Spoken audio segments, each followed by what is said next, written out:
Hi అండి, అందరికీ నమస్కారం. నేను మీ వేణుగోపాల్ రెడ్డి ఫ్రమ్ జోష్ ఇన్నోవేషన్స్ ప్రైవేట్ లిమిటెడ్. ఈరోజు మనము 20 లక్షల బడ్జెట్లో దేశవ్యాప్తంగా ఉన్నటువంటి కాలేజెస్ ఏంది, హాస్టల్ కాకుండా ఒక 20 lakhs బడ్జెట్లో ఉన్నటువంటి కాలేజీలు తీసుకున్నప్పుడు ఇందులో ఫస్ట్ ఒకవేళ ఢిల్లీ రీజన్కి వస్తే దేశ రాజధాని కాబట్టి 20 lakhs బడ్జెట్ కాలేజెస్లో ఢిల్లీ రీజన్లో తీసుకున్నప్పుడు మీకు బెన్నెట్ యూనివర్సిటీ వస్తుందండి. ఓకే, బెన్నెట్ యూనివర్సిటీ ఇది టైమ్స్ గ్రూప్ సంబంధించినటువంటి కాలేజ్. మీకు అప్రాక్సిమేట్గా 19.5 లక్ష మీకు టోటల్ ఫీజు అనేది ఇందులో వస్తుంది. ఇది బెన్నెట్ యూనివర్సిటీ. ఇక్కడ మనకు తీసుకున్నప్పుడు సెకండ్ కాలేజ్ కింద మనం తీసుకున్నప్పుడు ఈ ఏరియాలో చిత్కారా యూనివర్సిటీ కూడా 20 లక్షల బడ్జెట్ అండి. సో చిత్కారా యూనివర్సిటీ నార్దర్న్ రీజన్లో ఇది కూడా తీసుకోవచ్చు 20 lakhs బడ్జెట్లో. దీని తర్వాత వచ్చేసరికి మనకు బెంగళూరు రీజన్లో 20 లక్షలు అంటే ఒకటి మీరు టాప్ 5 కాలేజ్కి వెళ్ళి కోర్ తీసుకుంటే మీకు 20 lakhs అయిపోతుంది. టాప్ 10 కాలేజ్ కానీ టాప్ కాలేజ్ కానీ తీసుకొని 20 lakhs బడ్జెట్ అనుకున్నప్పుడు మీరు కోర్ బ్రాంచెస్ ప్రధానంగా మనకు ఒక 4-5 కోర్సులు తీసుకున్నప్పుడు బయోటెక్నాలజీ కానీ, అదేవిధంగా బయోమెడికల్ ఇంజనీరింగ్ కానీ, okay, mechanical, civil, triple mechanical, civil ఈ పర్టికులర్ బ్రాంచెస్ ప్లస్ ఒక రకంగా ఈసీఈ ట్రిపుల్ కూడా ఒకే బ్రాకెట్ కిందకి వస్తాయి. ఇవన్నీ ఈసీఈ ట్రిపుల్ ఈ బ్రాంచెలు తీసుకోదలుచుకున్నప్పుడు తెలుగు రాష్ట్రాల పిల్లలకి ఎప్పుడైనా బెస్ట్ ఆప్షన్ వచ్చేసి బెంగళూరు అండి. బెంగళూరులో టాప్ 5 కాలేజెస్లో ఇది ఒక 20 లక్షల బడ్జెట్లో అయిపోతాయి. కాబట్టి ఈ బ్రాంచెలు తీసుకొని కోర్ బ్రాంచెస్కి వెళ్ళదలుచుకున్నటువంటి బెంగళూరు కాలేజెస్ కానీ మనం తీసుకున్నప్పుడు వీటికి వెళ్ళొచ్చు. ఒకవేళ సిఎస్సిఏ మీరు కావాలనుకున్నప్పుడు 20 లక్షల బడ్జెట్లో మనం తీసుకున్నప్పుడు నెట్టి మీనాక్షి యూనివర్సిటీ కానీ, దయానంద్ సాగర్ కానీ, ఓకే, నెట్టి మీనాక్షి టు దయానంద్ సాగర్. దీంట్లో ఇంకొక ఫేమస్ ఆప్షన్ వచ్చేసి MS Ramaiah university. MS Ramaiah university. కొంచెం దీనికి దగ్గరగా మరో ఆప్షన్ వచ్చేసి అలయన్స్ యూనివర్సిటీ అండి. MS Ramaiah university, Jain university కూడా, Jain university, okay, Reva university,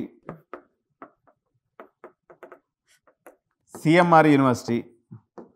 ఇవన్నీ మనకి బెంగళూరులో కనిపించేటువంటి డిఫరెంట్ ఆప్షన్స్. మీకు 20 lakhs బడ్జెట్ పెట్టుకుంటే ఈ యూనివర్సిటీస్ని మీరు తప్పకుండా ఎక్స్ప్లోర్ చేయొచ్చు. అండ్ ఇది కాకుండా వచ్చేసి దీని తర్వాత వచ్చేసి మనం 15 lakhs బడ్జెట్ చూద్దామంటే, ఓకే, ఇది బెంగళూరు అయిపోయిన తర్వాత మనకి తమిళనాడులో కూడా ఈ బడ్జెట్లో చాలా కాలేజెస్ ఉన్నాయండి.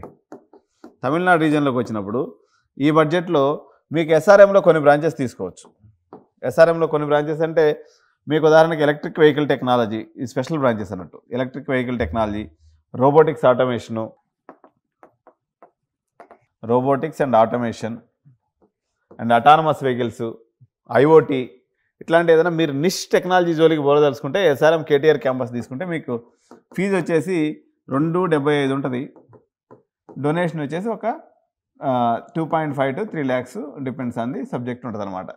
సో ఇట్లా తీసుకున్నప్పుడు 275 అంటే మీకు 11 లక్షల్లో ఇది అయిపోతుంది. 13-14 లక్షల్లో మీకు మొత్తం హాస్టల్తో కలిపి ఒక 20 లక్షల్లో ప్యాకప్ అయిపోతుంది. So SRM KTR campus electric vehicle technology, robotics and automation budget వాళ్ళకి ఇది బెస్ట్ కాలేజ్గా చెప్పుకోవచ్చు తమిళనాడు రీజన్లో. మీకు ఇదే బడ్జెట్లో మీకు సిఐటి కూడా వస్తుంది. So Chennai institute of technology CIT తీసుకున్నప్పుడు మీకు 20 lakhs బడ్జెట్ కాలేజ్ ఫీజు వరకు సరిపోతుంది అన్నట్టు. ట్యూషన్ ఫీజు వరకు 20 lakhs అయిపోద్ది. మీకు చెన్నై ఇన్స్టిట్యూట్ ఆఫ్ టెక్నాలజీ చాలా బాగుంటుంది. దీని తర్వాత మీకు తమిళనాడులో తీసుకున్నప్పుడు రాజ్యలక్ష్మి, అదేవిధంగా తమిళనాడులో కుమరగురు. దీని తర్వాత వచ్చేసి మీకు రత్నం టెక్నికల్ క్యాంపస్ అండి, కోయంబత్తూర్. రత్నం టెక్నికల్ క్యాంపస్. ఈ కాలేజెస్ అన్నీ కూడా మీకు 20 lakhs బడ్జెట్ కాలేజెస్ కింద చెప్పుకోవచ్చు. ఈ 20 lakhs బడ్జెట్లో మనకి తెలంగాణకు వచ్చేసరికి మీకు ఇందులో ప్రధానంగా మనం చూసుకోవాల్సినవి ఫస్ట్ వచ్చేసి గోకరాజు ఇంజనీరింగ్ కాలేజ్ అండి. Gokaraju, CVR, okay. Third one వచ్చేసి మీకు బీవీఆర్ఐటి, ఫోర్త్ వన్ వచ్చేసి ఎంవిఎస్ఆర్, ఫిఫ్త్ వన్ వర్ధమాను, సిక్స్త్ వచ్చేసి శ్రీనిధి, సెవెంత్ వచ్చేసి గీతాంజలి. సో ఈ 7 కాలేజీలు వచ్చేసి మీకు తెలంగాణ రీజియన్లో ఒక 20 లక్షల బడ్జెట్ కాలేజెస్ కింద మనం కన్సిడర్ చేయొచ్చు. ఇది కాకుండా మనము ఎంజీఐటీ కూడా చూడొచ్చు, కొంచెం ఎక్కువ అవుతుంది, బట్ దీంట్లోనే పెట్టేద్దాం. ఎంజీఐటీ ఇది సిబిఐటి గ్రూప్కి సంబంధించింది. Next Narayanamma, MGIT Narayanamma, G Narayanamma, BVRIT women's, BVRIT women's. ఇవన్నీ కూడా 20 నుంచి 25 లక్షలు పెట్టుకోండి అందాజాగా బడ్జెట్. 20 to 25 lakhs బడ్జెట్ పెట్టుకుంటే తెలంగాణలో మనకు ఉన్నటువంటి డిఫరెంట్ ఆప్షన్స్ ఇవి. ఓకే, ఇకపోతే ఆంధ్రప్రదేశ్లో కూడా కొన్ని ఆప్షన్స్ ఉన్నాయి ఈ బడ్జెట్లో. మనం చూద్దాం. ఏపీకి సంబంధించి ఏపీలో మన కొన్ని కాలేజెస్ ఈ బ్రాకెట్లో పడతాయి. ఉదాహరణకి గాయత్రి విద్యా పరిషత్, అదేవిధంగా సెకండ్ వచ్చేసి గీతమ్స్, థర్డ్ వన్ వచ్చేసి ఎస్ఆర్కేఆర్ భీమవరం. ఓకే, తర్వాత ఫోర్త్ ప్లేస్లో విష్ణు ఇంజనీరింగ్ కాలేజ్ భీమవరం,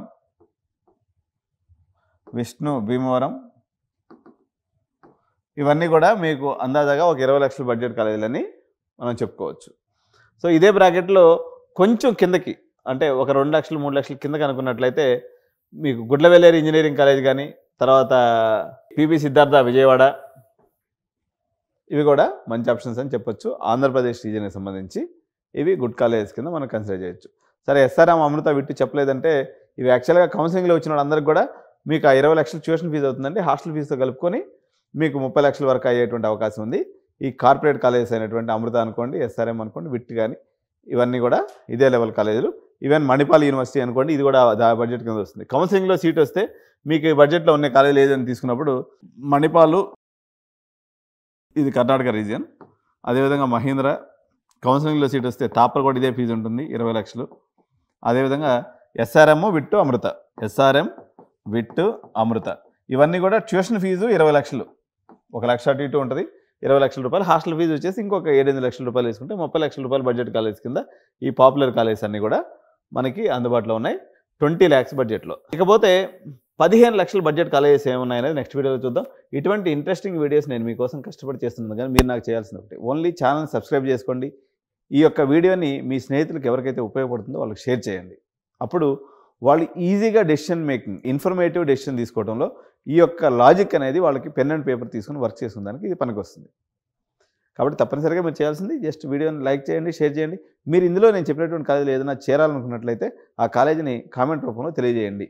అప్పుడు మిగిలిన పిల్లలకు కూడా ఈ ఇన్ఫర్మేషన్ అనేది యూస్ఫుల్గా ఉంటుంది. ఎందుకంటే మీరు వెళ్ళి కాలేజ్ చూసి ఒక ఇన్ఫార్మ్డ్ డెసిషన్ తీసుకున్నప్పుడు ఎలా మీరు ఆ కన్క్లూజన్ రాగలనే విషయం తెలిస్తే మిగిలిన మీ స్నేహితులకు కూడా అది ఉపయోగపడుతుందని తెలియజేస్తూ థ్యాంక్ యూ సో మచ్. జై హింద్.